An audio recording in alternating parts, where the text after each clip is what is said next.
African safari and may include animal kills and carcasses. Viewer discretion is advised.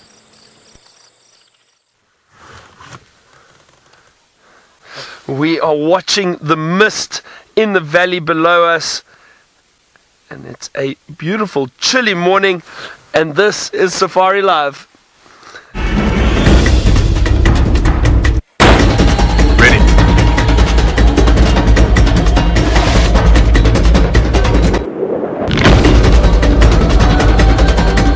Standing by.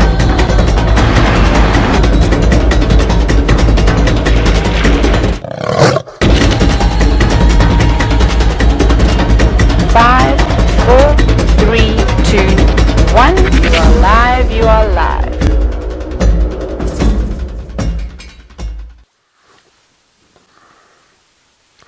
Good morning, everybody, and welcome to Safari Live. My name is Byron, and on camera with me this morning is Craig, or Batman, as his fans know him as. Taylor will be on the other vehicle with Fergus a little bit later. They're just doing some tests. And then, of course, we've got Chantal and other ladies in the final control this morning. A big welcome to you. Hope you're having a great day wherever you are. Don't forget, everyone, we are completely live on Safari this morning. Send us your questions and comments at hashtag Safari Live. We'd love to hear from you. I am in search of any animals this morning. Hopefully going to pick up on some predator activity. Maybe lions or leopards that might still be moving around during these cool winter mornings that we are having at the moment. It is a beautiful morning though. A really, really lovely morning. And we are also waiting for the sun to rise. So no sunrise just yet. But we will see what we can find. Now I'm just trying to think. I might actually head past a waterhole just to double check if there's any activity. It is still very early and cool, so it's unlikely that animals would go down and drink. But you never know. There could be something around there. So we'll go and have a look. Now we are, for those of you who haven't watched before, we are live from the Northern Sabi Sands, which is part of the Greater Kruger National Park, and we are on Djuma Game Reserve, and that's where Safari Live comes to you from. And then we've also got our team up in the Masai Mara at the moment, and hopefully we'll be seeing some of them a little bit later. There are some tracks in the road here. What have we got? Ooh, okay, we've got leopard tracks here. That's good.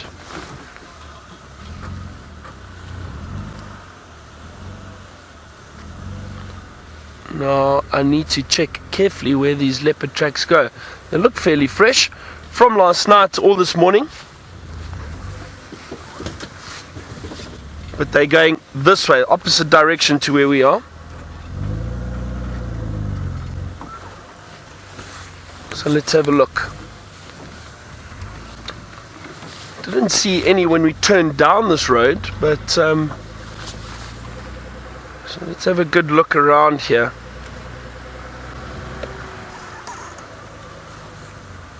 So I find this one of the more difficult or tricky situations is trying to track while we're driving, because it's not always easy. It's hard to see some of the tracks, especially in the low light, and unless they're very clear tracks on soft sand, it's not always easy to see. But we'll try our best. But that's a good sign to see fresh leopard tracks early in the morning.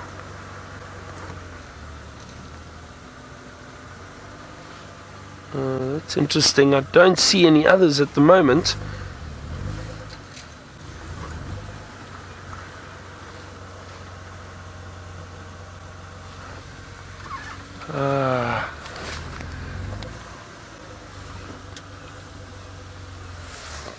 Tricky, right? So Taylor, anyway, as I said, Taylor is just sorting out Wendy. Had a few gremlin problems yesterday. They're trying to get it all sorted for us this morning.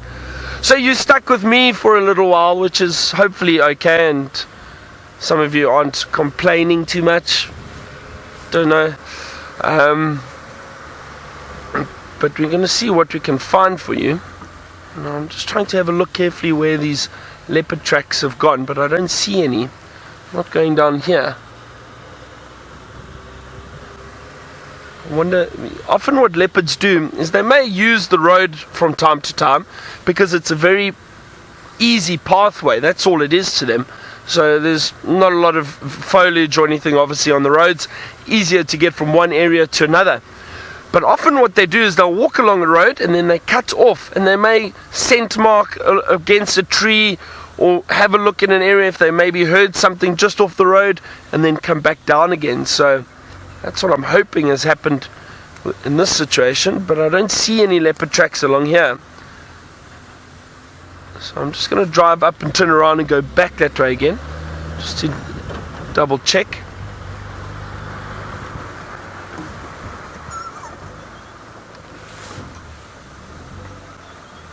We'll see what we can find.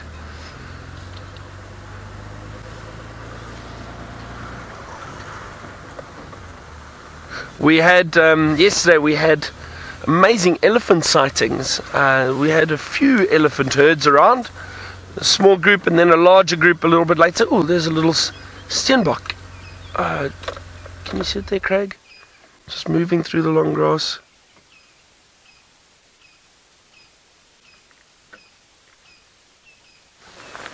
I'm just listening to, I can hear some guides on the radio. So let me just hear quickly if they've got any updates. There it goes. There's a little male steenbok.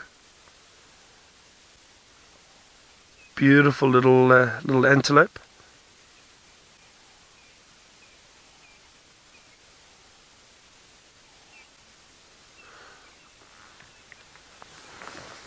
Alright. Okay, now I've just heard an update on the radio from one of the other guides, and it sounds like they found a male lion. Unfortunately, it's on our neighboring property, Torchwood. We're unable to get there, but I think that might be the male lion that Taylor said she heard last night, because she did point in that direction, so it must have been that male. But you never know, it's still early, so he could get up and start moving, and if he does come this way, they'll definitely let us know.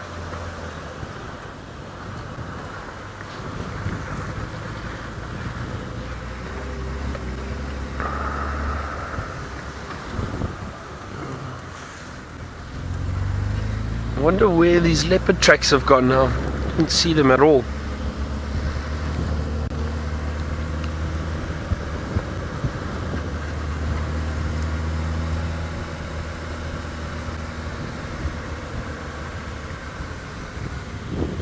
Now, leopards are very elusive cats, but we're very fortunate in this area, in the Sabi Sands in general. The leopard viewing is unbelievable.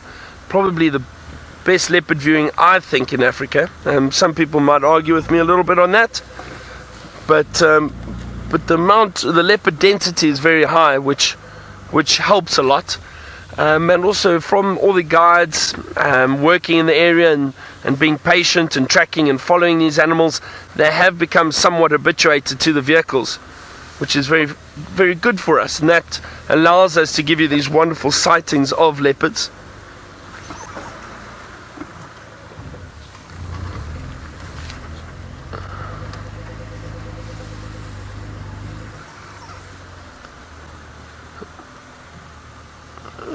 Let me just have a look. Okay, this leopard crossed the road right here and has headed in this direction, straight through the block. Let me see if I can show you the track. Janine, you asked excuse me, you asked how long does it take to learn all these tracks.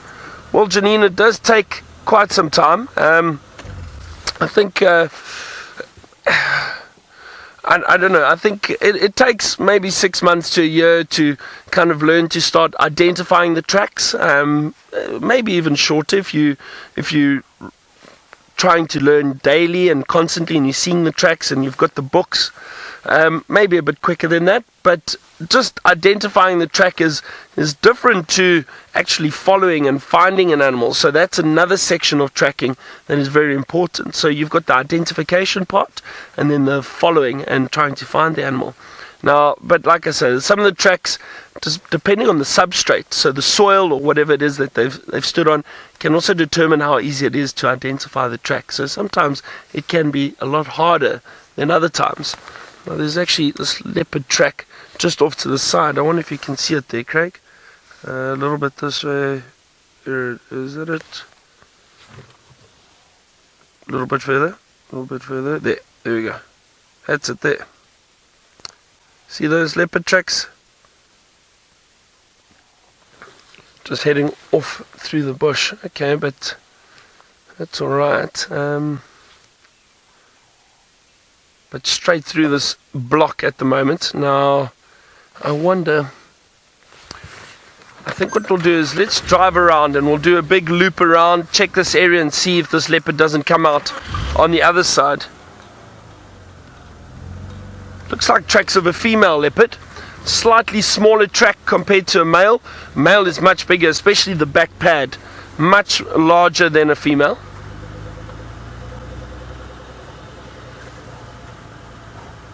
Michael, you asked if I have a leopard that I have spent time with. Sorry, Michael, I'm just scanning my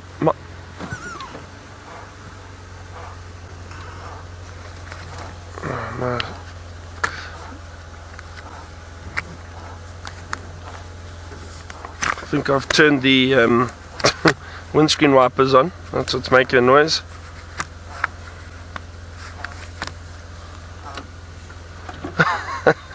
It's all going pear-shaped here. Windscreen wipers are turned on. Michael, I'm trying to. I've been fortunate that I've spent time in areas where we have got to see a lot of leopards. And I've seen a number of leopards grow up and become adults from cubs. So from very shortly after they were born to adulthood, I have seen leopards grow up in the area. So yes, I have been fortunate enough to spend a lot of time with certain leopards. Just south of here on Londolozi. Also very, very well known for leopard viewing there. And seen some amazing interaction and behavior. I'm just going to turn the vehicle quickly because our sunrise is here.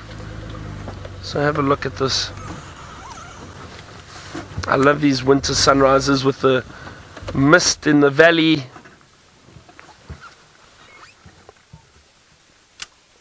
Look at that beautiful African sunrise.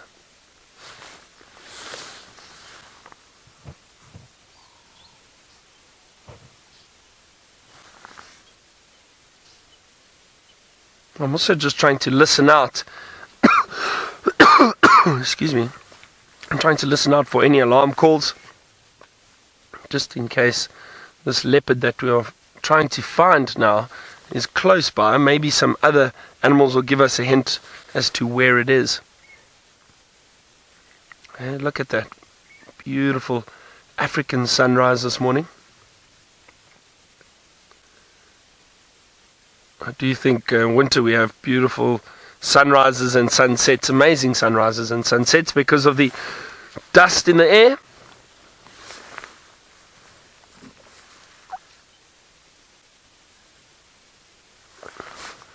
We've got that a beautiful reddish colour in the sky because of all that dust and the mist at the moment. So it's really lovely to see these sunrises. Now, Lisa, you asked how difficult is it to guide from one park to another, because I've just returned from another area. It is quite difficult. I think the basics of guiding are going to be the same. So the way you guide, that doesn't necessarily change. But getting to know the area beforehand does help if you haven't been there before. Doing your research on that, what type of animals you're going to find, etc. And also the birding, because the birding can be a lot different depending on the area that you are in. So it's not too difficult. I suppose also if you've been doing it a long time, it's a bit easier. But you do still have to do a bit of research and learn and do your homework on the different areas. So I got to see quite a few different antelope now in the areas that I was in the Kalahari. So the springbuck, which is our national animal, beautiful antelope. Springbuck, the oryx. What else did we see? The largest antelope in Africa, known as the eland. Got to see those, quite a few of those. got to see red hartebeest. It's another species of antelope. Sorry, I'm just keep scanning the road carefully. Just want to see if there's any sign of the leopard coming back onto the road. Doesn't look like it. There are some elephant tracks here too, but from yesterday, because I can see there's some bird tracks. Looks like little Franklin tracks just on top of the elephant tracks. So that Franklin most likely walked through past here early this morning. So I can tell, because those tracks are on top of the elephant tracks, that those elephant tracks are a lot older. So probably from yesterday sometime.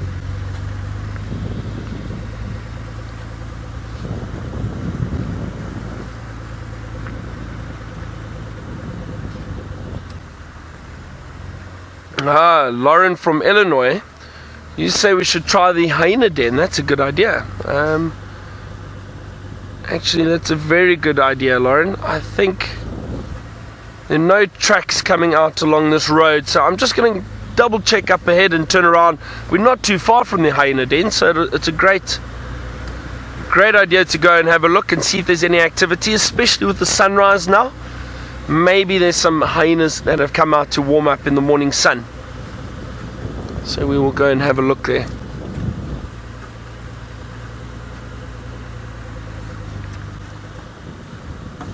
There's a little daker just through the grass. I was about to say they're very shy little antelope.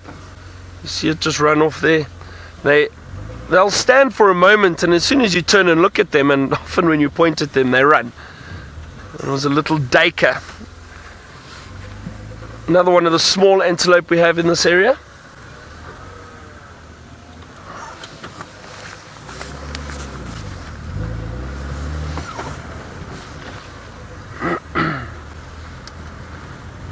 Right, I think let's go have a look at that hyena den, see if we have any luck there.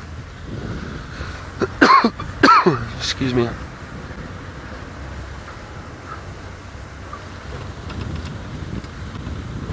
Having a look also at these termite mounds around us, just in case this leopard that is in this area, or that was in this area, has gone and laid down on a termite mound. They'll often use them as a vantage point, just to have a look around, scan the area. So we'll see.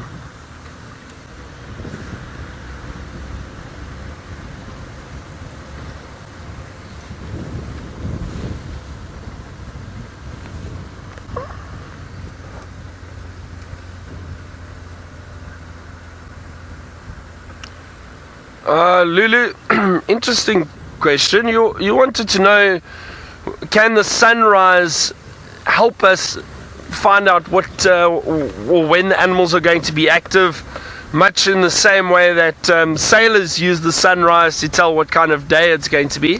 What is it? I can't remember the saying. Craig, do you know the saying? It's red sun at night. No. Red in the morning, shepherd's warning. Is that's okay? That's a shepherd's thing. So Craig, luckily we don't have any sheep to worry about today. It was red at night, sailor's delight, or something along those lines. If any of you remember the saying, please let us know, because I've forgotten it. But Lulu, I think I don't think so necessarily. I think the sunrise, often animals will start getting active as the sun rises, because they'll start warming up in the sun. So you might get a lot of the diurnal animals, the animals that are active during the day, getting more active now with the warmth of the sun and the sunrise. But I don't necessarily think a cloudy sunrise or a clear sunrise will determine the day necessarily. I suppose the weather does more than anything else. So if it's cold or windy or wet, probably won't get that much activity from animals, as opposed to a clear morning that's warm and sunny. But it does change and vary, also depends on the season. Excuse me.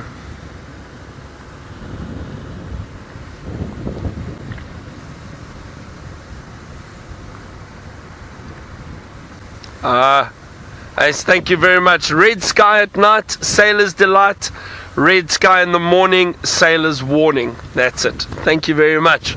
So that's the saying that the sailors would use. Well, I don't know what we would have, because we had a red sky last night and we had a reddish morning, so who knows. But I think it's going to be another wonderful day, a wonderful warm day out here. We're not far from the Hyena den, everyone, so let's have a look. Hoping we have some activity around here. Now I do see some hyena tracks, unfortunately, going away from the den, but you never know. You can get hyenas moving backwards and forwards.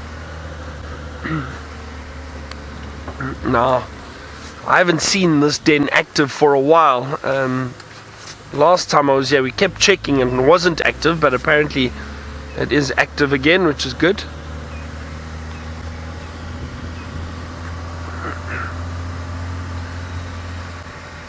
Okay, now we're going to check this hyena den. However, my friend Brent is around, he's awake, he's driving through the Mara, and he's found a hyena to show you. Incoming. Look at this! There's a hyena with a wildebeest leg and another hyena wants it! It's coming in fast! Oh, is it going to catch it? Or is the low-ranking hyena going to have the stamina to get away with that piece of wildebeest? There's been murder and mayhem in the Mara overnight by the Mara marauders. Well, I like to think of them as marvellous Mara marauders. My name is Brent Smith. I got Dave East on camera, and back to the hyenas. George, it's catching it! It's catching! Left, far left! Oh, they're turning back in. There we go. It really wants that piece of leg. It doesn't want to give it up, but I think it's going to get caught. It's like a Formula One rally out there on the open plains. I think, oh no, is the dominant hyena tiring? Oh, there's some wildebeest fighting in the foreground, Zeds and Grants and Thompson's gazelles on the background. It's all happening in the murderous Mara this morning. Oh, I think got enough speed on him. He's pandemonium out there. Oh, but this is why hyenas are so successful. That incredible stamina. Oh, now it's attracted the attention of another. So now there's two hyenas trying to steal the spoils. Oh, there we go. A push of speed. Oh, it's getting close. Is there another hyena cutting off from the angle? Yes, there is, but it's looking a little bit lazy. Oh, there's two more. There's three hyenas on its tail now. It really does not want to give up. Oh, it's... Oh, nearly tackled. Oh, the hyena with the leg has found another burst of speed.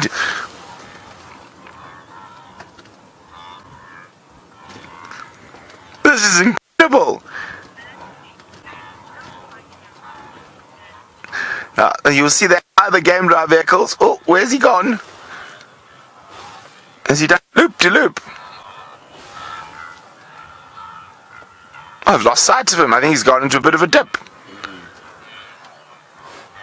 And it wasn't that exciting. I actually feel quite happy for that low-ranking hyena that it managed to escape. You can see it's quite chilly, quite windy. We're with the local wildebeest migration, so we're on the other side of the river from the Mara Triangle. There has been murder and mayhem, and you can see there's a huge amount of vultures here.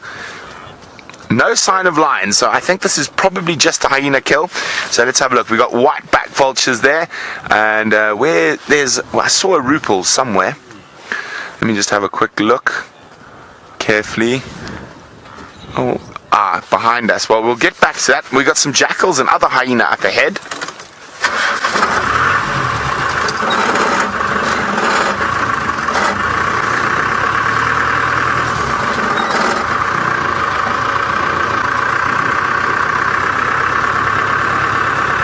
There's a rupel's actually right in the middle of this little bunch here. No, that's still a white back. Oh dear, Pucker doesn't want to turn off even if you turn the key off. Okay, sorry, I'm going to have to stall. Sorry about that. So there we go, to the left slightly, Dave.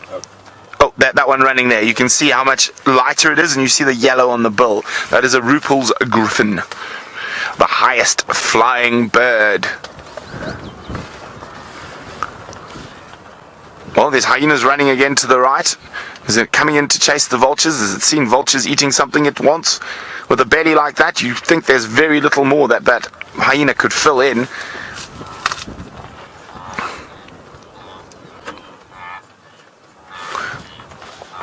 And you can see all the wildebeest everywhere, part of the local migration.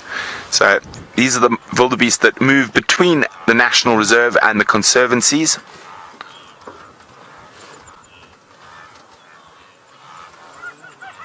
Oh, hyenas fighting.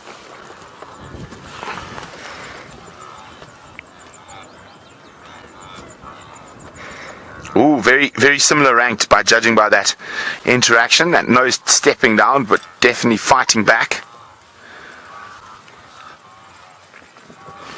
Now, this clan is the clan that hangs out around Governor's Camp, and we've been to their den before, and that's where we saw the pile of babies all together.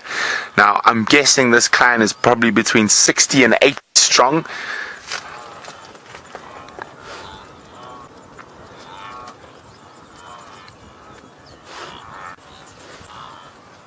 Oh, and a vulture through frame. I can't see what they're eating. I assume it's a wildebeest just because there are so many wildebeest here.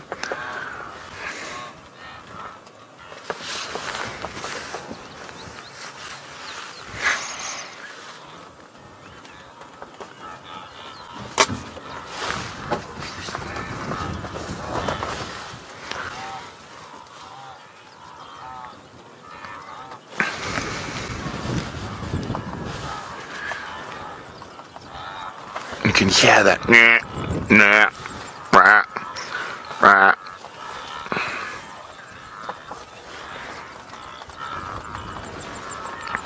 Oh, Jono, that's an excellent question. Jono would like to know how many species are visible in this sighting.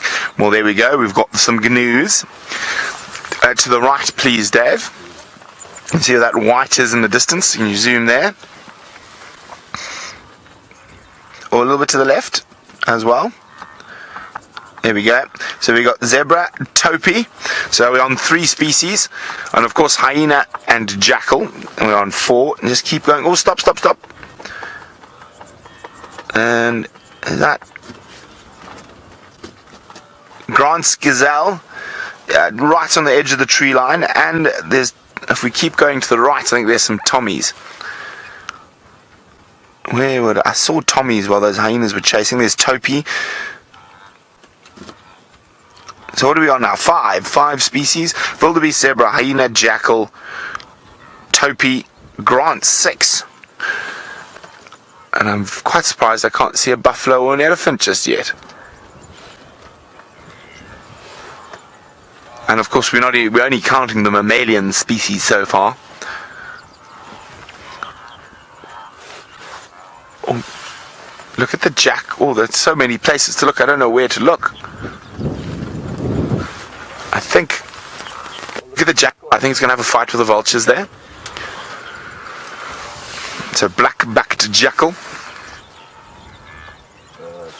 You see it? A little bit to the left.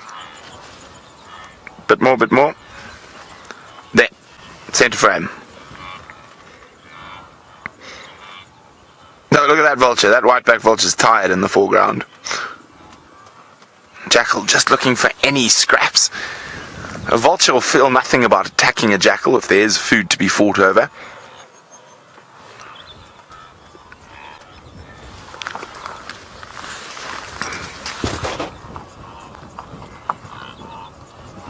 Now I've just got my binos up. I'm just doing a proper quick lion. Okay, so that's why I just picked up my binoculars about there. Keep going. There, where my finger is. That looks like a lion. It is. It's a lioness. Or could this be the marsh pride moving back in? And they were north, but we're right next to the marsh that they like to hang out on. That just looks like a single lioness. Now, from my research so far, there has been a single lioness that broke away from the rest of the marsh pride, and she's got cut on the western side of the Rhino Ridge. Well, it seems like the hyenas are calming down a bit, so I will try to go closer to that lioness shortly. I just want to make sure there's nothing else. So up the binoculars come again,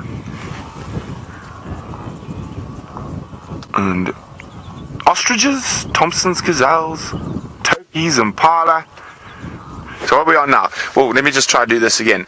So we got backpack jackal, hyena, wildebeest, Grant's gazelle, Thompson's gazelle, zebra, lion, impala. Am I missing one? I feel like I'm missing a species. Topi. So we're on 9 species already, and I haven't actually had a proper look everywhere yet. And we're not even counting the ostriches and the vultures. Okay, let's move a little bit forward.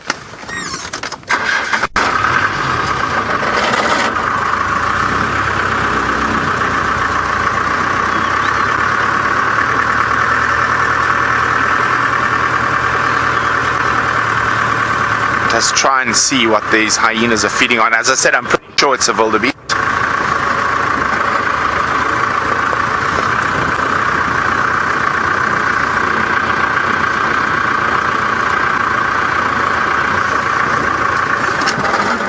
It's definitely a wildebeest. Oh, someone's making a break for it.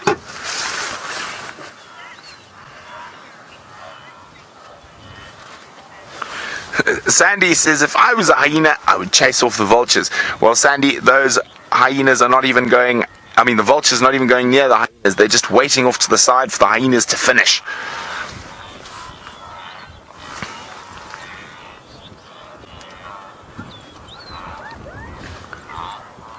Now, it is quite windy again here, so the audio of the hyenas is quite hard to hear.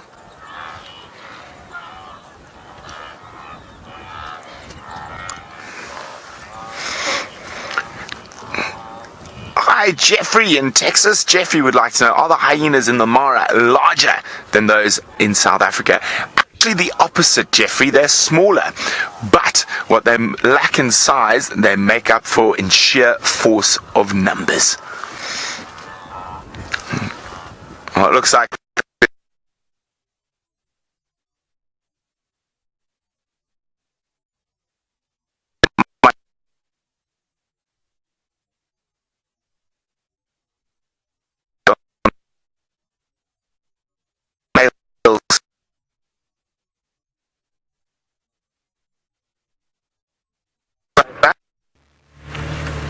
Good morning, everybody, and welcome, of course, again. Sorry for, but better late than never, I suppose. My name is Taylor, and on camera with me today is Fergus. And we are very, very happy to, of course, be out here on safari with all of you. All right. Now, off we go on a safari adventure. You've already lots and lots of different things, I believe. And they're gremlins. Right, so we shall just stop here then. Well, I'm not sure what we're going to see today. I did hear a lion calling in the very far distance. That was at about maybe 4 o'clock, maybe just before 4 o'clock this morning. It sounded like it was maybe coming this way. Other than that, the odd hyena whooping in the distance. It was very quiet out here. But it seems as though Byron's, of course, tracking a leopard. So maybe we'll have a spotted cat a little bit later. Well, I don't know what we're going to see. I'd like to see elephants again. Maybe have a really nice sighting like we had yesterday morning down at Treehouse Dam. So I've picked up on some elephant tracks of a breeding herd, and that's what we're going to be following now for the moment. But otherwise, it's very quiet around here in this particular area. There isn't really much going on, and I'm already starting to fight with my earpiece. Let me try and put that back in now. Very quickly. See, what's happened is, I'll just tell you a little behind the scenes secret over here, because I can't hear anything, is I actually use sort of surgical tape to stick the earpiece behind my ear, but because it's so cold this morning, the glue is not even sticky, so it's not even pulling my hair out like it normally does, so we'll have to try and warm that tape up somehow. But yes, right. It's a nice day though, isn't it? It's very nice. Beautiful. Not a breath of wind. Who knows what we're going to see? What do you think we're going to see? Ferg, you requested actually honey badgers. I did request a honey badger. Honey badger? Pretty much what I request every day. Every day until you see one? Yep. Maybe this evening. Maybe this evening we're going to get lucky. Okay.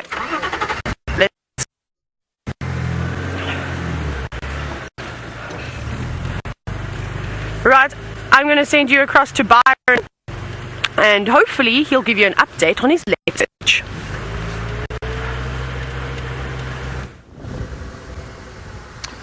Alright, Taylor, nice to have you out with us. Hope all the issues have been sorted out in the vehicle. Now, we checked the hyena den firstly. No sign of any hyena there this morning, unfortunately. And we've continued on our leopard search, but no luck just yet. I haven't seen any tracks coming out, so I wonder if that leopard isn't still in that block somewhere, possibly in a drainage line. I'm not sure. But it's still very, very cool. It's still early, and these predators would still be moving around quite a lot. It sounds like that male lion that they found this morning east of us, on Torchwood, did get up and is starting to move, unfortunately in the wrong direction. It's moving away from us, but they will definitely keep us posted if that lion does change direction or head into an area that we can see it.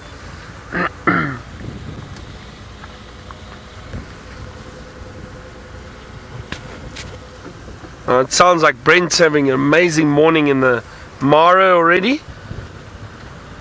Teeming with wildlife. It's really fantastic. It's amazing how different these areas are. I think a lot of the time we do get, we get a bit closer and we get to follow the animals a bit longer perhaps, as opposed to national parks there in that area where you can't really drive off-road. But to see that abundance of wildlife and those sheer numbers, it's amazing. It really is incredible. And different species that we don't get here.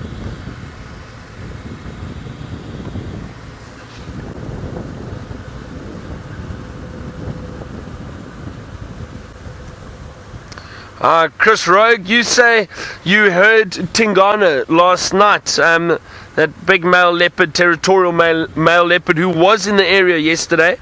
We unfortunately, or Tristan didn't have any luck finding him yesterday afternoon, but you say you heard him around Twin Dams calling, so he was most likely moving through his territory, calling, that sawing sound that the leopards do to mark their territory and to warn other leopards that they are around.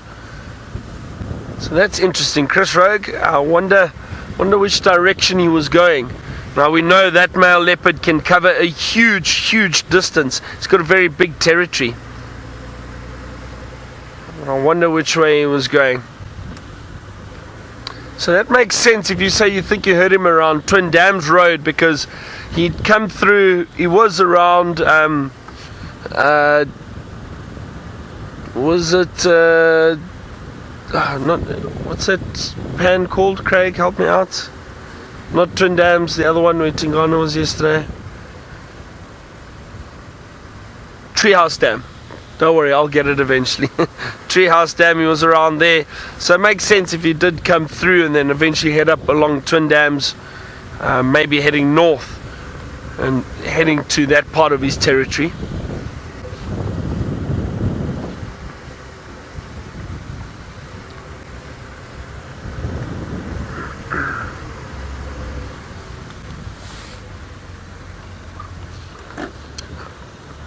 Julie, you asked where the word safari originates from. Now, if I'm not mistaken, and you can all check me on this and just let me know if I'm wrong, but I think safari is originally an East African word. I think it originates in East Africa, and I think the meaning is a journey. I think the safari means journey. Just double check that for me and let me know, but I think it's a journey or travel, or if I'm not mistaken. A lot of hyena tracks along the roads here, heading up and down from last night. So Connor just googled it, and he says it means expedition. Okay, so expedition, or similar to a journey I suppose, but expedition, where you are then I suppose going and finding new areas, exploring. But I do think it's originally an East African word. That's where it originates from. The word safari.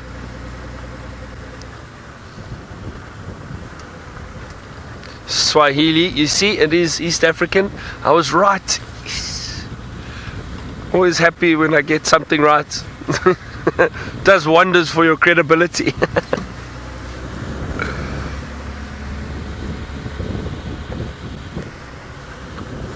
Now all we need to do is find some animals too. That will also do wonders for us.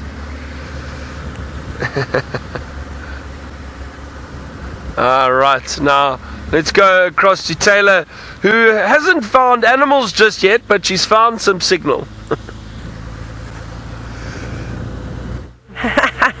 We have indeed for now.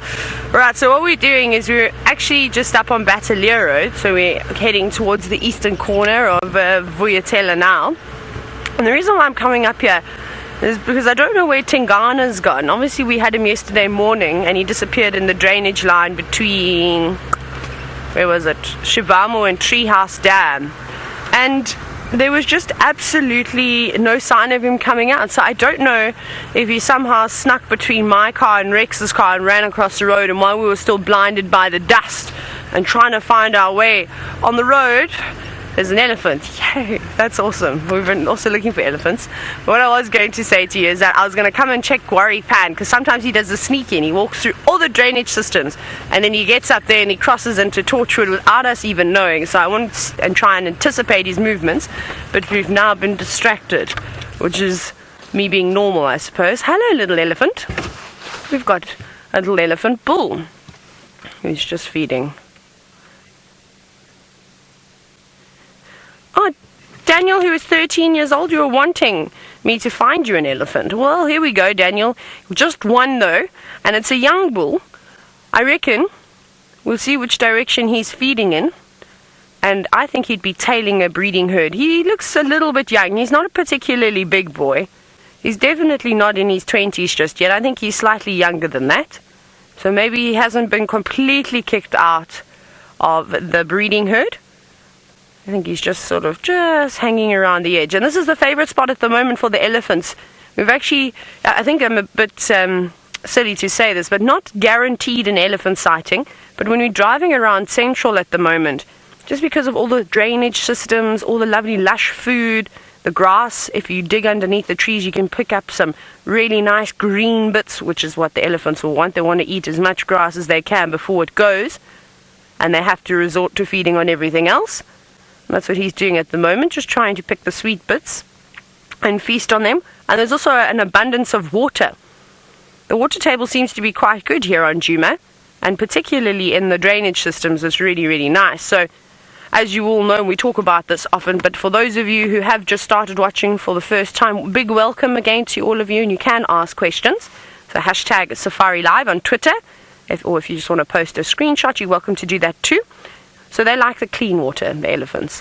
It's basically the equivalent when they're drinking water from the drainage lines, opening up a nice bottle of still water. It's clean, it's fresh, and it's delicious, and that's what the elephants want. I think we're going to go and see if we can find the rest of this herd. I'd quite like to see little baby elephants running around today, perhaps some big matriarchs. Byron, however, has joined the elephant crowd, and he has got the biggest one of them all.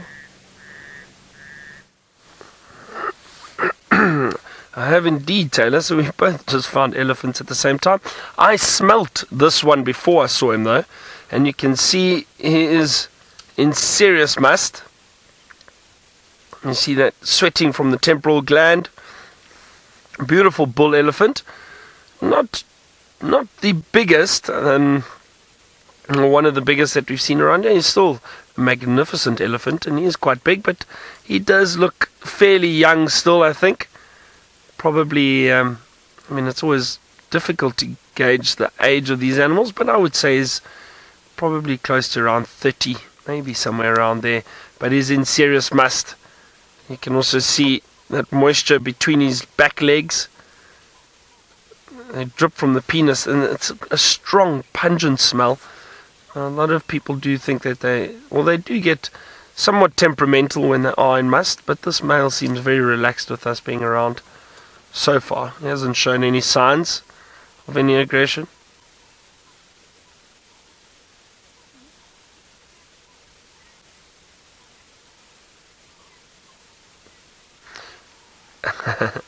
Andrew, you say, oh wow, this is beautiful. It is indeed, Andrew. And a lot of you know how much I love seeing elephant, especially these big bulls.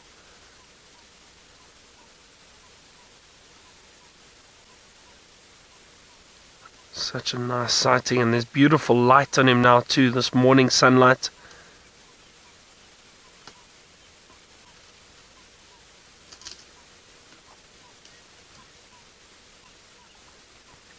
John, good question about the male elephants in must. And now, John, it varies. The older bulls will come into must a couple times a year, but that period of must will last for a very long time, actually, or much longer than the younger bulls.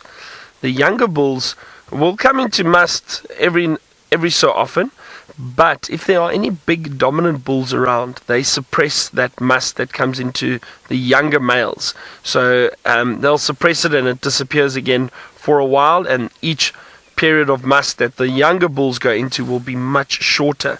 So I can't give you an exact amount or the amount of times they come into must each year, but with bigger, larger bulls, it will be a few times a year and it'll last quite some time. Little head shake there from him.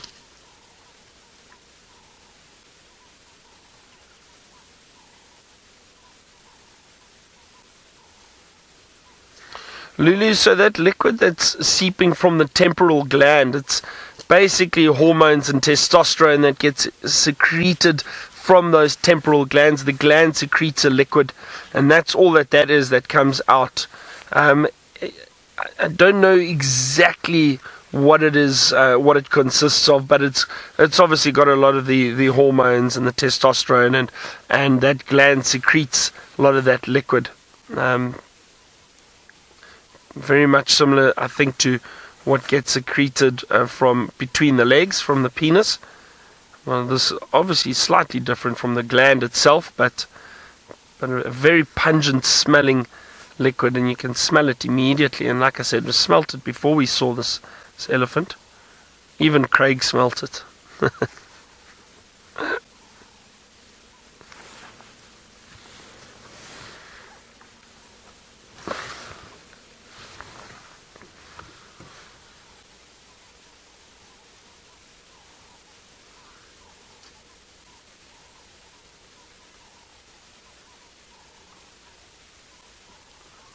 So Kylie, you asked why is it called must? So Kylie, the word must, and it's spelled M-U-S-T-H, is originally an Indian word, I believe. I think that's where it originates from. Again, you can all check me. Oh, let's just see what this bull decides to do. It's walking closer. Hold on a second. You can see they get a little bit edgy at times, these bulls, when they are in must. Now we are a lot lower down than him at the moment. Let's see, I'm just going to sit quietly for a second. Let's see if he walks past. Oh, beautiful big male. Good morning. We might get a little head shake from him. Depends which way he wants to go. Now, this is an interesting position we're in, because like I say, we're much lower than him. Wow. Good morning.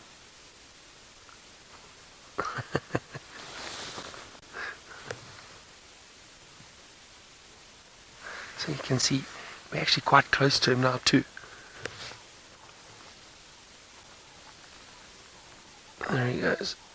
He just came to have a look, make sure we weren't a threat.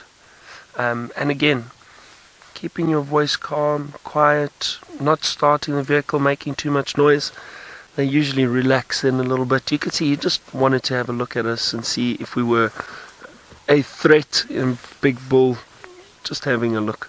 And in must. But what a nice sighting. That was great. He was so close to us, right there in front of us. but with him standing on this bit of a slope looking down at us made him look even bigger. Oh, can really smell him now, that very strong pungent smell. Off he goes. That was a very nice surprise.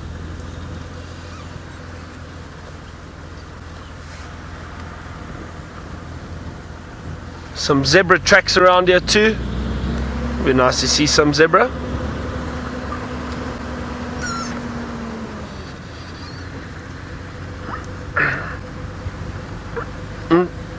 Daniel. Oh, Taylor's got a bird she wants to show you quickly. Look at this, a grey-headed bush shrike. Now there's a couple of them calling in the distance, but this is one that we don't often get to see. We hear it, all of you know, especially those of you who've been watching for quite some time will know that it is known as the ghost bird, the spookfool, because of its beautiful, eerie call that it often lets out in the early mornings.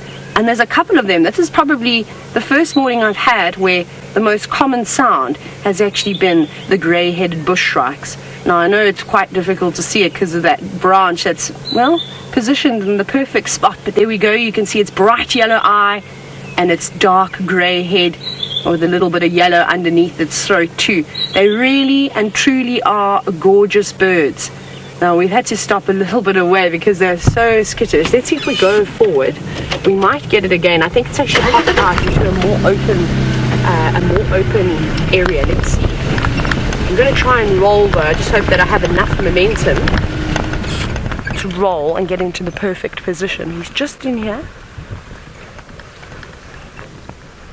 I wonder if he's realized that he's been spotted just yet. No, I think he's already taken off. I just see that the one branch is bouncing about a little bit where he was sitting. Wait, he's here. I'm going to show you. I think he's gone up here into this tree. I can hear him going.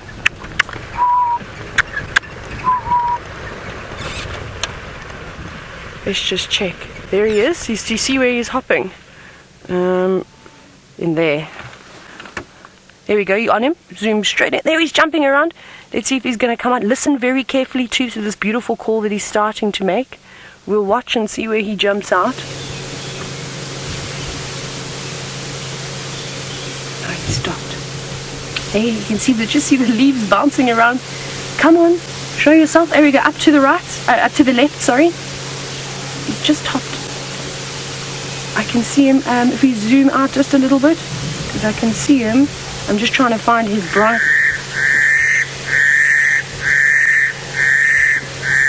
Where is he standing? So camouflaged. He's in there. You can hear him.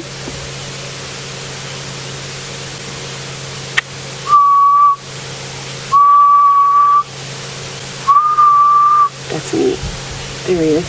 Oh, there we go. Now we've got a perfect view. There's that patience. Look how beautiful that orange breast is too. Now, they can often get oh, there we go, in the lovely light. Perfect. Thank you very much, grey-headed bush shrike. Now, often these birds can get confused quite easily with the orange-breasted bush shrike. Ah. Kirk, you've said that this bird is number 65. Well, congratulations. And Carter, if you're watching, I hope you've added this bird to your list. Carter's my young friend who has just started a bird list. So this is quite exciting. Like I said, it's not one we get to see all the time. He's beautiful. But the orange-breasted bush shrike, as I was saying, easily confused with the grey-headed bush shrike. They're much smaller in size, a lot more sort of petite, if I can. And they've got a very, very orange breast. And there's actually two of them. Listen.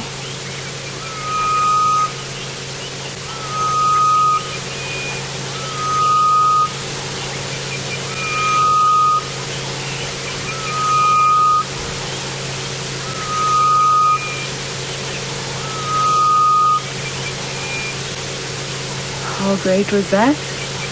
Isn't that amazing? Listen to that clicking sound. Look at that sort of clattering its bill, and I love the way that it arches its head when it does it. That deep sort of call. Now they're relatively territorial, these birds too, so I wonder if the other one was not a... Hang on, there's another bird. Do you think it's another one? If you go up and to the left from where that bird is, there's one sitting out into the open. Might have to zoom out just a little bit. There we go. Look at that, there's two of them. Well, they've just hopped on either side. You can see there's one on the left and there's one on the right bouncing about. And they're so graceful the way that they move in the trees for being such a sort of plump bird too. Oh, this is great.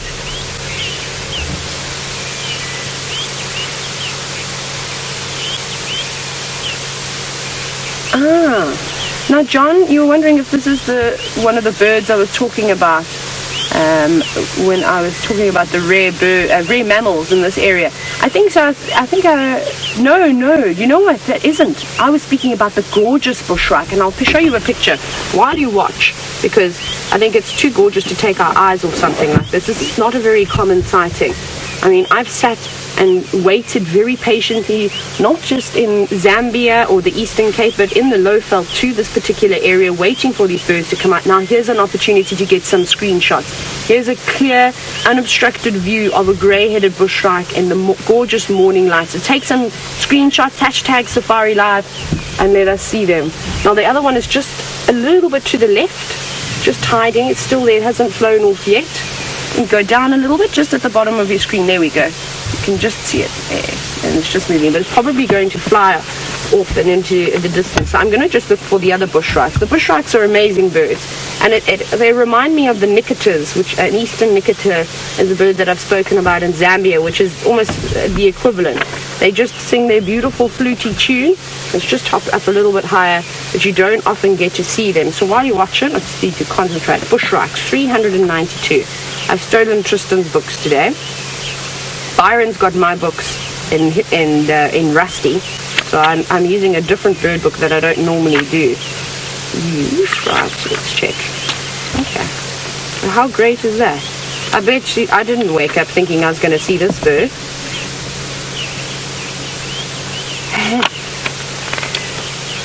Mita, you said that you are going to start your own bird list now. Well done. Mita's only 8 years old, so I think that that's amazing to have such a young, blossoming mind want to start a bird list. Mita, I promise you, you'll love them, especially when they're beautiful like this. Now, it is feeding at the moment. It looked like they did catch a caterpillar just a little while ago. They've got a lovely hook on the edge of their beak, so that sort of tells you what they eat, but now they've flown away. But how great was that? Now I want to show you the gorgeous bush shrike very quickly. John, this is the one I'm talking about, just over here on the right, over here.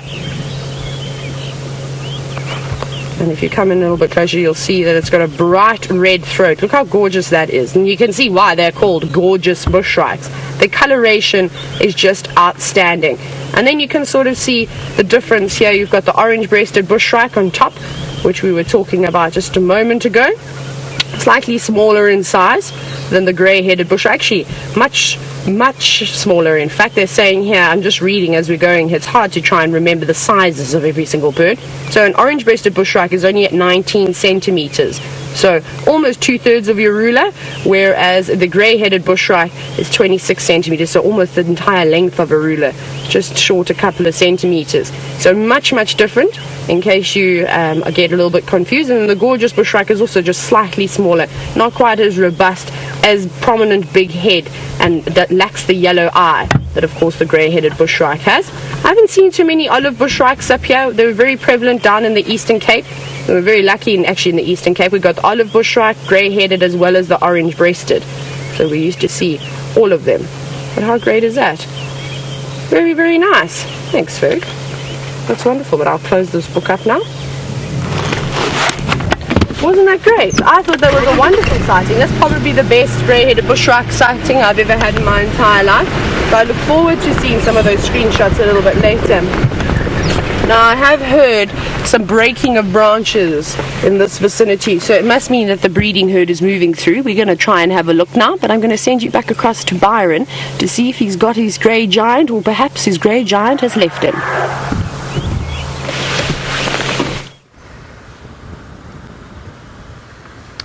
So, Taylor, yeah, the big elephant has moved off. As you all know, we just driving around to see if we can find anything else. Now, just getting back to those questions on those elephants that we had, the one about the must. Now, you've always got to be careful what you read on Wikipedia and that, because occasionally it can be incorrect. But I think it's originally a Persian word, from what I understand. So, Persian word And it is exactly, it's just that heightened state that males go into when they are looking to mate with females. So all the rise in testosterone levels, mainly, that's what it is. So that frenzied state that animals go into, not just elephant, it can also be used in camels. Apparently the term is also used for camels, but that's where the word must comes from. Just thought I saw something in the grass, maybe not. Let's just have a look. And then no, I'm just seeing branches, hoping that they're animals. And then Dan, you asked, I think it was Dan that asked about the elephant, how many elephant there are in the world. Well, there are two main groups, I suppose, Dan. The Asian elephant, especially found in India and that's the Asian elephant. And then we've got the African elephant. However, there are slight subspecies of African elephant. We have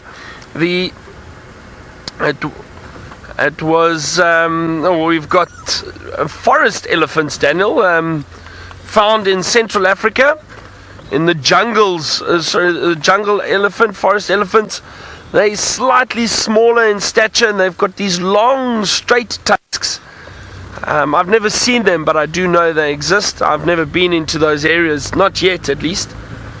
So that's, and then we also get the desert elephant in parts of Namibia. You do find desert elephant out there.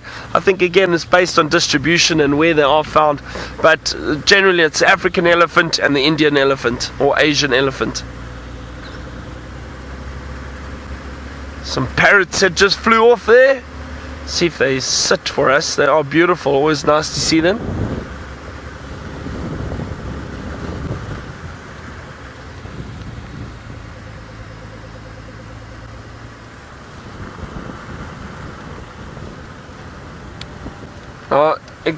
Kirk from Texas, you just asked us, I think, a similar question to, I can't remember who the other person was asking about the must and how regularly male elephants go into must.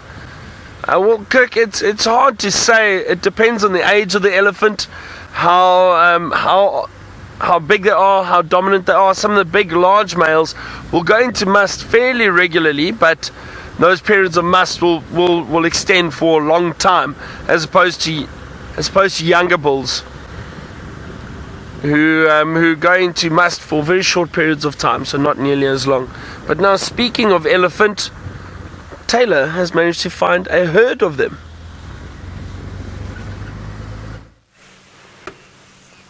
I feel as though I've become the elephant whisperer once again, which I'm quite happy with, and I'll happily have that title, because if any of you have learned one thing from me, is any game drive with elephants is the best kind of game drive. But I just think that this shot is amazing. So well done, Fergus, because look how giant that marula tree is in comparison to the elephants. Now, obviously we know all the elephants are the largest land mammal in the world. But to see a massive tree like this that's very, very old, it's probably got many stories that it could tell. And to see the giants below it, I think is really nice, just to give you an idea of how big some of the trees are out here. Now, I mean, marulas aren't even the biggest species of tree. I think that the leadwoods and the jackalberries get much taller than the average marula, but this is a particularly tall one too. It's actually the perfect shape for a leopard. Don't you think it would be nice if there were some leopards here on these horizontal branches? Not too many leaves, it would be quite great.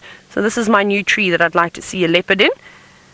But it's just a small group of Ellies that we've got here. 1, 2, 3, 4, 5 is what I can count so far.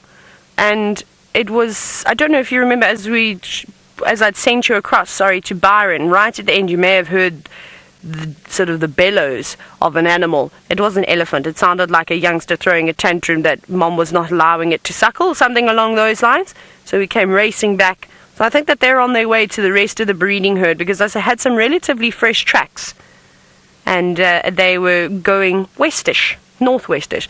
But there's a whole group of them. There's 2 youngish ones, The youngest one maybe looks like it's probably about a year old. It's just moving now down towards that peltiform, towards that African wattle. They should pop out into the open. There we go. Obviously going back to mom. So not particularly young. I've been watching it. It's feeding quite easily, pulling grass out, not a problem. I can't see the protrusion of the tusks just yet. To try and determine, it could be a little tuskless elephant. We don't know that. But just in relation to its size, I would say maybe a year, just over, even closer to a year and a half. It's fairly large. Now, I wonder if, I can't see this Ellie cow. I want to see if she's got a short trunk or not, because I wonder if this is not the short trunk Ellie's herd. It seems like it. I'm going to go forward, if that's okay, Ferg, to get in front of this elephant. I want to have a look and check all the girls' tusks. It is! I thought so. I thought that this was too good to be true. Just having this small group all on their own. And if you look when she lifts her trunk up from the long grass, you can see that unfortunately she has not got her whole trunk. But she's found something delicious to eat.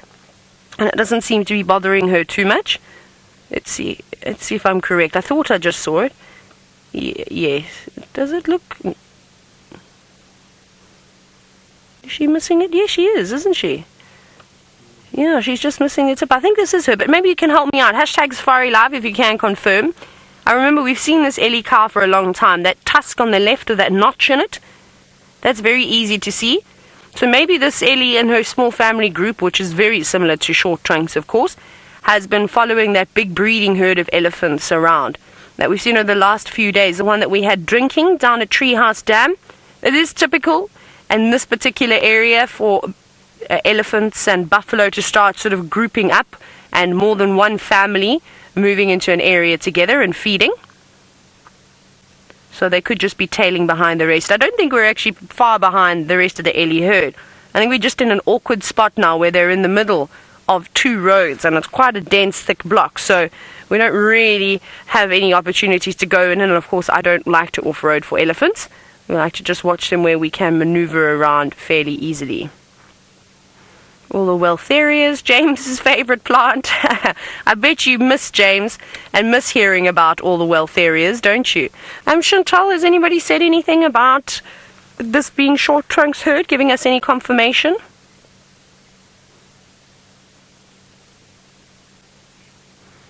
Right.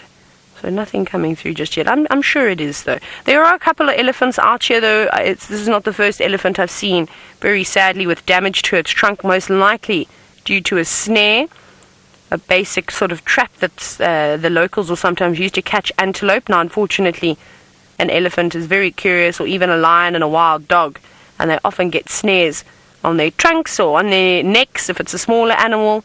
And if we do see something like this, we will intervene. We will get the vets out and try and treat it because it is an injury due to human interference. So it's not like it was natural. It's not like a crocodile snapped up on that elephant's trunk and damaged it. But she's a beautiful girl. She's not a particularly small elephant either. So she's obviously getting enough of her daily requirements in terms of food. She doesn't seem to be too bothered by her trunk at all. She's adapted.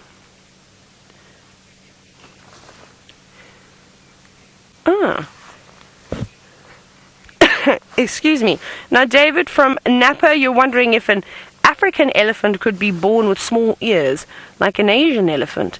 That's interesting. I don't think I've ever seen anything like that in terms of real life and seeing an animal.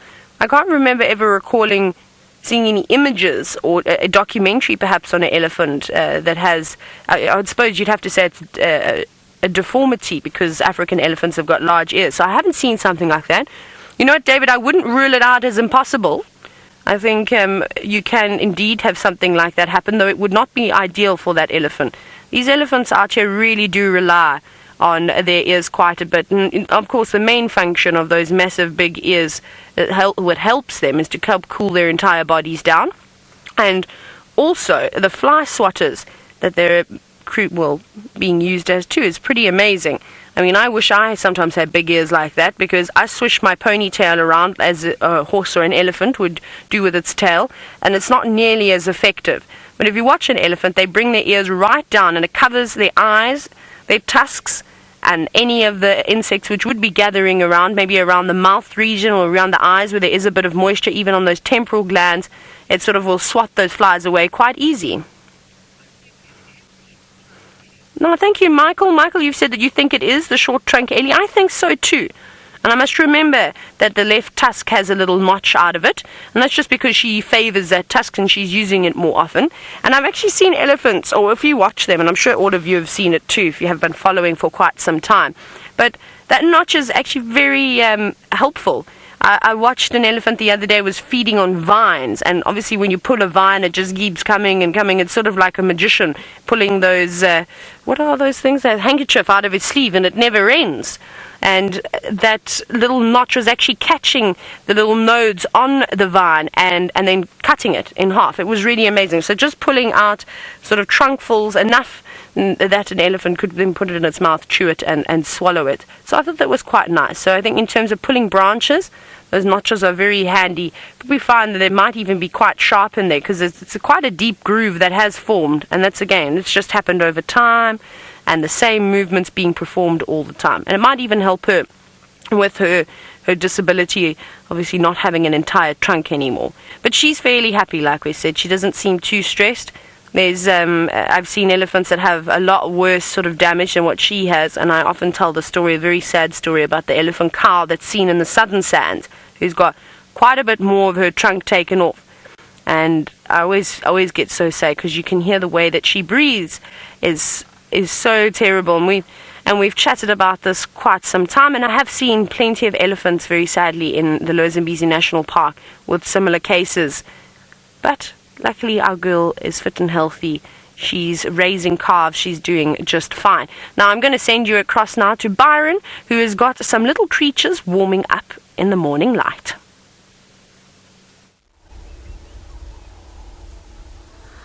I do indeed, Taylor. So from that large herd of elephants that you had, we've got a small group of dwarf mongoose, and they are enjoying the sunlight at the moment. It's warming up nicely. I could hear some branches breaking not too far from us. I wonder, there might be some more elephant in this area too. Look at that. Ah, wonderful. Now these little dwarf mongoose will be foraging for food now, looking for little insects or seeds that they can find, but they do enjoy feeding on insects.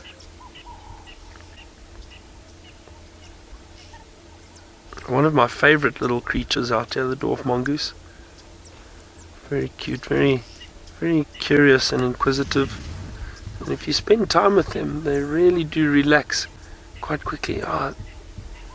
Craig, there's another one on a tree in front of us. Just over here.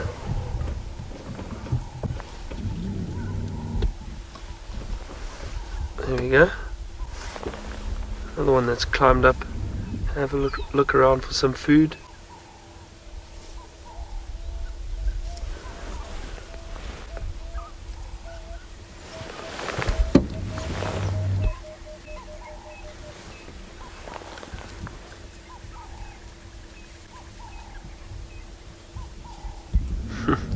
You can see more of them moving in the long grass. So this is a big group. They're very gregarious, the dwarf mongoose. It means they're always in large family groups. So look, there's some young ones there. No, doesn't really look like it. Might be some younger ones around, but they're small, very small mongoose, the dwarf mongoose. Yeah, there you go. Looks like some youngsters there playing around.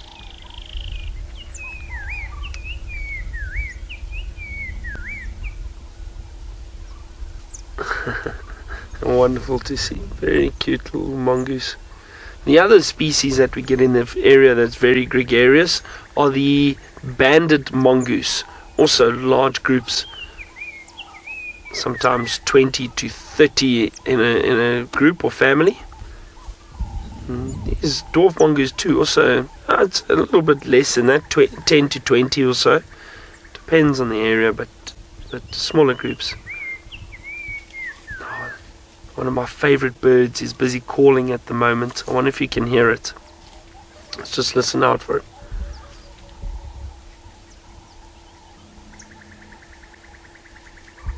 It was the black crown shagra. It was calling. I'll listen to hear if it calls again. Stanley, you asked, are there any predators nimble and agile enough to catch these dwarf mongoose? Not really, Stanley. These little mongoose, I mean, they're very quick and agile and very alert of what's going on around them. But birds of prey will definitely try catch one of these little dwarf mongoose, and they can do so. The birds of prey are very fast, and if they stealthy enough, are able to catch these little mongoose. But it's not easy. You can imagine these little guys can move very quickly, and also because of their size, they can disappear and hide just about anywhere. That black crown shagra hasn't called again, but it's got that wonderful whistling call.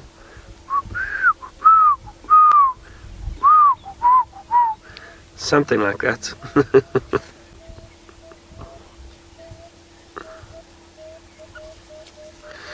Kirk, I don't think an oxpecker would ever land on a dwarf mongoose. For one, there we go, there's the... Did you hear that, Chagro? Could you pick it up there, Craig? Could you hear it? Yeah. That's the black crown shagra that was calling. Love that sound. Kirk, sorry, getting back to your question, I doubt an oxpecker will ever land on a dwarf mongoose. Main reason is they're almost the same size. These little dwarf mongoose are so small. Maybe a little bit bigger than an oxpecker, obviously, but no, they'll never land on a dwarf mongoose.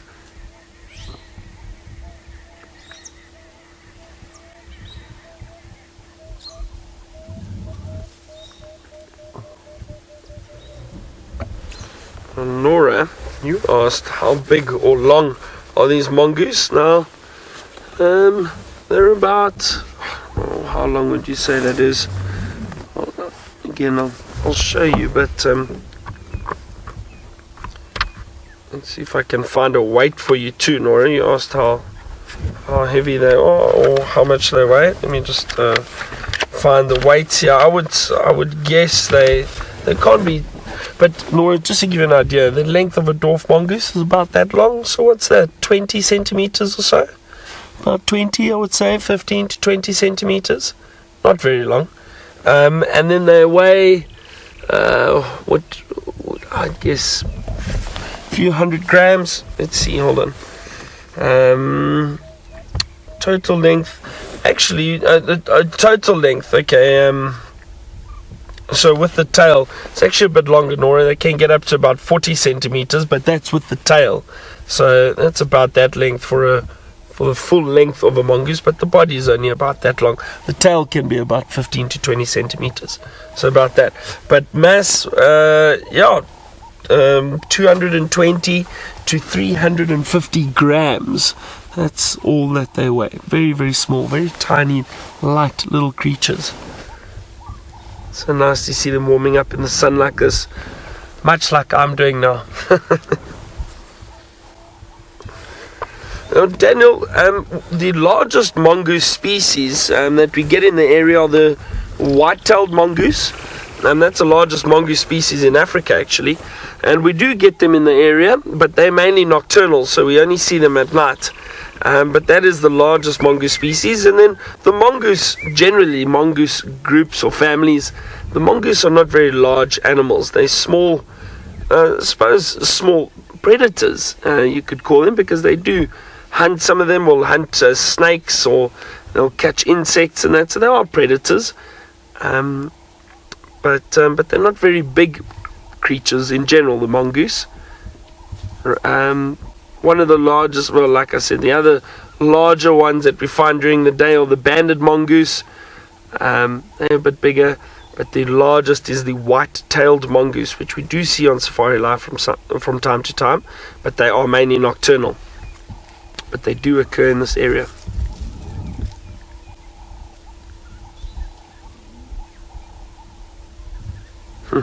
Lovely, nice to see these dwarf mongoose.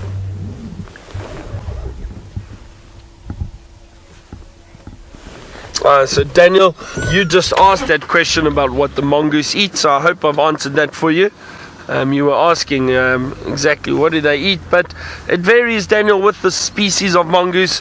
So these dwarf mongoose and that, it's a lot of insects and that. And as I said, some of the larger mongoose species will start feeding on other insects, but also reptiles and snakes. Some of them do catch snakes. Some will raid bird nests, get the eggs. They'll feed on some of the eggs or the chicks even. So it does vary. Now, from one of the smallest little creatures we get out here, Taylor has found the tallest. We have. How great is that? So we've gone from elephants, the largest mammal, then we went down to the smallest carnivore in the area, and now, like Byron said, the tallest. And it is a beautiful giraffe bull, and we've been seeing him sort of on and off now for the last couple of days between this fella and then, of course, our one-eyed friend who roams around near Voyatella Dam occasionally. He's not doing too much. I think he's also just enjoying the morning sun. You can see he's actually got his back facing that lovely warm light, and I don't really blame him. He's got a lot of body to try and warm up. Even the oxpeckers are just sitting there quite close to his wither and just trying to keep nice and warm. They don't really seem to be doing too much feeding either. Now, one thing that I love about giraffe and the animals out here is how tough their skin actually is. Because if you and I were to, even with all our clothes on, were to walk straight through some of these thickets, we would be completely sort of we have huge lacerations on us from all the different types of thorns. But before I go on to that, how amazing is that pattern that oxpecker was making in the giraffe's hair? How it scissors through? That's actually a really nice demonstration of how an oxpecker uses its bill. See if the other one is perhaps warmed up yet. Maybe it's going to demonstrate for us. Will you like to show us how you get the tick larvae and ticks out of the mane before I continue about the skin of animals? No? No, not quite ready to wake up just yet. Right, anyway, so what I was saying is that obviously elephants, buffalo, rhinos, they've all got fairly thick skin, even hippos to an extent, though their epidermis is, their first layer of skin is actually quite sensitive because we see they get massive cuts all the time. However, it's the complete opposite with a giraffe. A giraffe has also got very, very thick skin, and it's important that they do have this because essentially their skin acts as a compression sock to try and help with, of course, their very high blood pressure and to keep everything where it needs to be. So I find that that's so amazing. Remember, a giraffe can pump over 60 liters of blood in a minute, which I think is amazing. So very, very powerful hearts. But how's that? It's almost like a nest, don't you think, that oxpecker is sitting in? So, of course, just the giraffe's mane, but I love the way that it sort of nestled itself in there quite nicely. It looks like this giraffe could do with a brush through his mane too. Now he's looking around, and there's a go-away bird sort of shouting half-heartedly, as I'm sure you've heard. We're competing, obviously, to talk. A go-away bird thinks you can speak louder than me. Ha ha ha! Hey, I'll show you, go-away bird. And look at this giraffe is like, right, I'm in, I'm ready to watch this competition. I will be the judge. But I'm just going to stay here because he keeps also looking down into the distance, into the drainage lines, and we all know that giraffe have got magnificent eyesight. So I wonder what's got his attention. Hey, big boy? He's beautiful, though. Isn't he gorgeous? What we might do is go around the corner to see what he's staring at. Now, Augusta, you're wondering how tall are the baby giraffe? Well, can you believe this, Augusta, that when a giraffe is born, it's taller than the average man. It can stand at 1.8 meters high. How amazing is that? So almost 6 foot. I think that is at 6 foot. 1.8 meters? Sounds like it. Sounds like 6 foot. Hey, yeah. Thanks, Vic. So pretty tall for an animal, even when they're small. I look up to a giraffe, and I've told the story before where I've had the opportunity to be around 2 juvenile giraffes that were just shy of a year. I think one was about 6 months and the other was about 8 months. And I had to look up to them. They were way taller than what I am. And I'm not the shortest person either. I'm at 1.72 meters, 172 centimeters. I should have just said that, hey. So I think I'm 5'6", somewhere around there. So not too short, but even a baby giraffe makes me get a sore neck. What are you looking at? Looks like he's looking down into the grass. I don't know what it's seeing. Maybe there's a couple of Franklins moving around. You're very inquisitive today, aren't you, Giraffe? And it looks as though you're listening to my every word. Is there anything you would like to tell the viewers? Would you like to show us how you've actually just been pretending to be quiet your entire life and you can actually make all sorts of noises? No, but of course that's not true. We were chatting the other day. Giraffe, unfortunately, lack of the vocal cords to produce a lot of sound, so they make very basic sounds. But who needs to talk when you're that tall and you can see the other members of your species over the tops of the trees? I think it's sort of a great technique. Survival technique out in the bush is being quiet. That is gorgeous. But the concentration that is coming off of this giraffe, I mean, I feel as though I need to focus now too. It's amazing. How's that stare? Where are you off to now? Down. He's going to disappear. Off into the distance. I'm sure we're going to feed on some of the lovely leaves, nice acacias. There's a couple of bush willows that I think everyone's eating at the moment. We've been seeing a lot of the animals. Plenty of buffalo thorn. So there's a buffet of trees for this giraffe to choose from. Which one are you going to choose next? But not eating at the moment, just taking a time out, not even ruminating. Just this moment. Right, let's carry on. I want to go around the corner and see what was sort of going on with the go-away birds. Not just this one go-away bird that we'll try and have a look at if I can find it. I'm sure it's sitting up just on the top of the tree. Insect. Let's see very quickly if we can find one. There was someone that was looking for a go-away bird yesterday morning. I've forgotten now who exactly wanted to see one. Nope. It seems as though all those go-away birds have now flown away to go and annoy somebody else. So we're going to send you across to Byron, who's just taking a bumble this morning.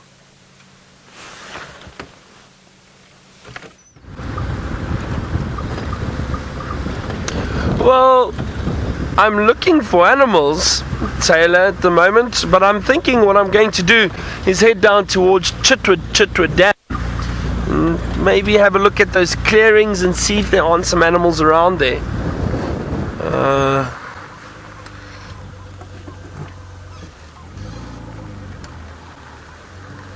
So just having a look at tracks. The tracks of a male lion that's walked along the road here, but not fresh at all. Just a glimpse of one track. Possibly that male lion that was just east of us. It's come through this area during the course of the night. I don't see any clear tracks that I can show you now. Like I said, the driving and tracking is quite tricky because it's not always easy to see the tracks on the road, and sometimes you glance down and you might see them. I've been very spoilt in the past, and most of the areas that I guide at, we work with the tracker and he sits on the front of the vehicle. It's a bit easier for the guide then to help try to spot the animals and talk to the guests and interpret the bush. And then the track and the guide work as a team, and the tracker will have a look out for any fresh tracks or signs of animals on the road.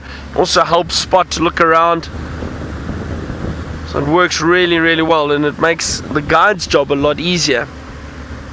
I've spoken a lot about my friend Judas, who was a tracker that I used to work with, and Judas and I worked together for almost 5 years. We became very, very close friends. Wonderful, wonderful man. Amazing tracker. So him and I used to have so much fun on safari with guests. We constantly used to laugh, and we really enjoyed it. But he was incredible.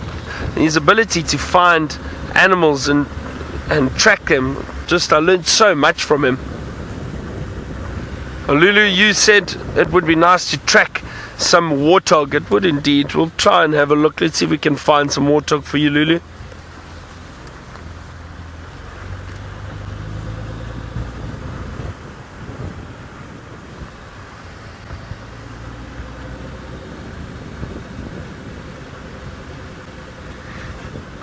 Dear watcher, you said you'd love to see some zebra. So would I. I'd love to see some zebra this morning. We saw their tracks earlier, but I don't know where they went to. That's an interesting little bird. Over here, there's two of them. There's one There we go. There's the one just moved into the shade, but the other one is, there we go, in the sun. Lovely. That is a Senegal lapwing. It's not a lapwing that we see very regularly. It's not as common as the blacksmith lapwing or the crowned lapwing, but those are Senegal lapwings. So if you haven't seen those yet, some of the viewers, if you haven't seen that, you can add that to your bird list. The Senegal lapwing, beautiful little bird. But you can see the behavior very similar to that of the crowned lapwing and the blacksmith lapwing. Ground birds that move around and look for food and nest on the ground.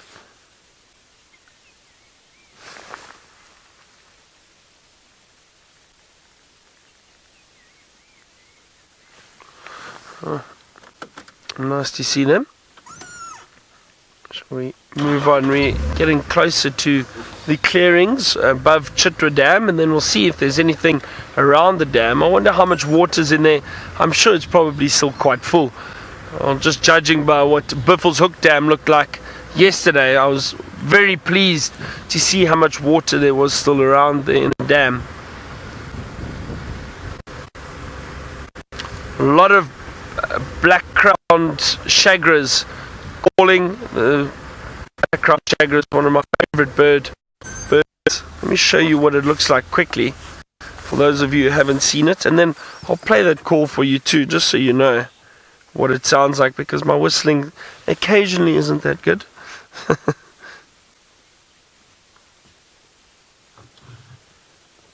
Let's just find it for you. There we go, black-crowned shagra. That's that little bird over there. Can you see that, Craig? Alright. Can you see? Is that it there? Clear? Sorry, my monitor with the sun's a bit difficult. There we go. Black-crowned shagra, beautiful little bird. Very prominent white brow, but that black marking on above their head. Just see if there's another image. There we go. That's another one. Let me just play this call for you quickly so you can hear what I'm listening to. I'm constantly hearing it.